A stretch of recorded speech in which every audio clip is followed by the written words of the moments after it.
Hello friends, welcome to my YouTube channel science and studies. So friends, आज हम पढ़ने जा रहे हैं केमिकल रिएक्शंस के बारे में, जो कि क्लास 10th की साइंस के चैप्टर नंबर 1 का एक इम्पोर्टेंट टॉपिक है। केमिकल रिएक्शंस होती क्या है, उसे समझने से पहले हम टाइप्स ऑफ चेंजेस के बारे में थोड़ा सा जान लेते हैं। हमारे आसपास जो चेंजेस होते हैं तो वह कितने टाइप्स के होते हैं और उनमें से कौन कौन से चेंजेस जो है वो केमिकली हो सकते हैं। तो आइए डेफिनेशन से जान लेते हैं। Types of changes in nature: physical changes and chemical changes. In these changes, identity of substance remains same. Melting of ice, boiling of water, ये दोनों इसके जो है एग्जाम्पल है। यानी कि फिजिकल चेंज में क्या होता है, जो आइडेंटिटी ऑफ सब्सटेंस है वो सेम रहने वाली है।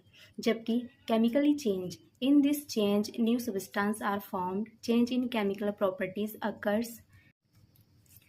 केमिकल चेंजेस में नया सब्सटेंस बनता है और केमिकल प्रॉपर्टीज़ में चेंज आता है। जबकि फिजिकल चेंज में कोई भी नया सब्सटेंस नहीं बनता है, सिर्फ फिजिकल प्रॉपर्टीज़ में ही चेंज आता है। फिजिकल चेंज का एक एग्जांपल है मेल्टिंग ऑफ आइस। जब बर्फ़ पिघलती है तो वह पानी में चेंज हो जाती है, तो इसमें सिर्फ स्टेट में चेंज हुआ है, बर्फ़ की सिर्फ स्टेट चेंज हुई है। स्टेट कैसे चेंज हुई है? पहले जब वाटर आइस था, जो कि क्या एक सॉलिड फॉर्म में है, जबकि मेल्ट होने के बाद वह क्या हो गया है, लिक्विड हो गया है। तो यहाँ सिर्फ स्टेट चेंज हुई है। आइए फ्रेंड्स, अब जान लेते हैं केमिकल रिएक्शंस के बारे में। केमिकल रिएक्शंस होती क्या है, डेफिनेशन से जान लेते हैं।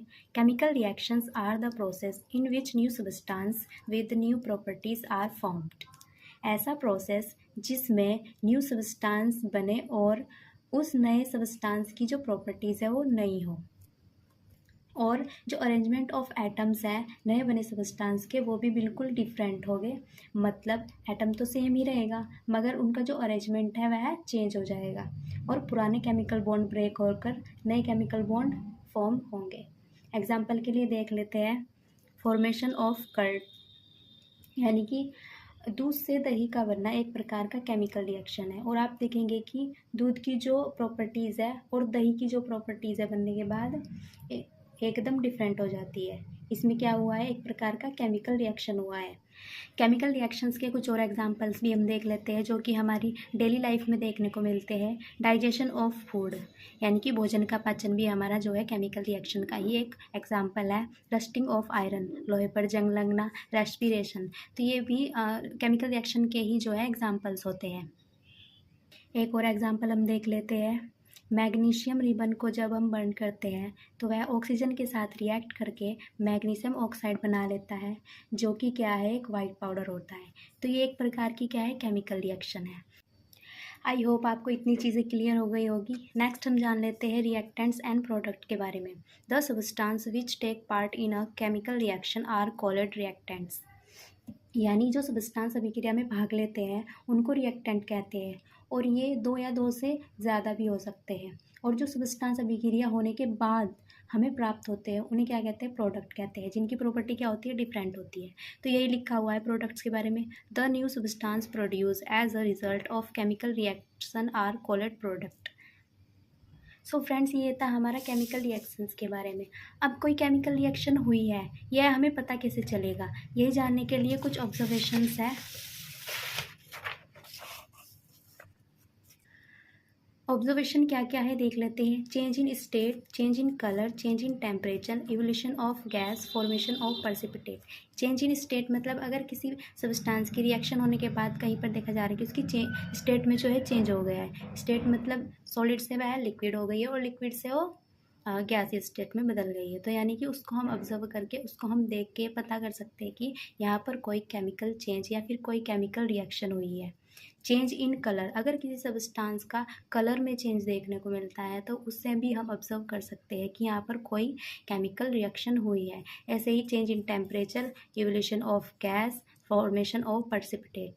अगर रिएक्शन होने के बाद कुछ इनसॉल्युबल पार्ट प्रेसिपिटेट के रूप में रह जाए या फिर रिएक्शन होने के बाद प्रेसिपिटेट बन जाए, तो उससे भी हम जान सकते हैं कि यहाँ पर कोई केमिकल रिएक्शन हुई है।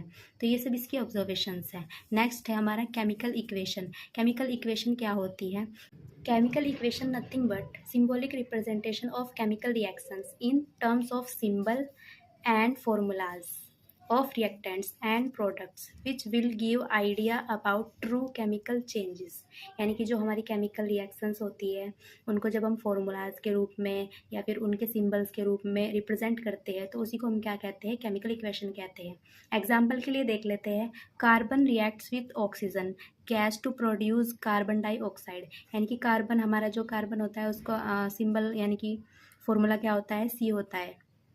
रिएक्ट्स विद ऑक्सीजन, ऑक्सीजन के साथ रिएक्ट करके वो क्या बना रहे हैं, कार्बन डाइऑक्साइड। तो इसको इस तरीके से लिखने को ही हमको क्या कहते हैं, रिप्रेजेंट करने को ही क्या कहते हैं, केमिकल इक्वेशन कहते हैं। इसके कुछ पॉइंट्स लिखे हुए हैं, आइए देख लेते हैं। सिंबॉलिक रिप्रेजेंटेशन, वही कार्बन को हमने यहाँ के सिंबल के रूप में लिख दिया है सी, ऑक्सीजन को ऑक्सीजन गैस को लिख दिया है O2।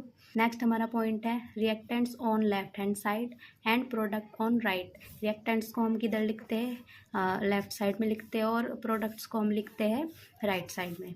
All substances written along their physical state, यानी कि ऑल सब्सटेंस की हमने क्या, फिजिकल स्टेट को लिखा है। कार्बन को हम किस स्टेट में लिखा है यहाँ पर, सॉलिड स्टेट में, और ऑक्सीजन को यहाँ पर क्या मेंशन किया है, गैसेस स्टेट में, और CO2 गैसेस स्टेट में। यहाँ पर हमने इनकी जो है फिजिकल स्टेट को मेंशन किया है। नेक्स्ट हमारा पॉइंट है arrow representing direction of chemical reaction. यानी कि ये जो हमारा एरो है ये क्या रिप्रेजेंट कर रहा है, केमिकल रिएक्शन की डायरेक्शन को रिप्रेजेंट कर रहा है। सो फ्रेंड्स, ये था हमारा आज का टॉपिक। आई होप आप सभी को अच्छे से समझ आया होगा। अगर वीडियो हेल्पफुल लगी हो तो वीडियो को लाइक करें, शेयर करें एंड मेरे चैनल को सब्सक्राइब कीजिए। Thank you.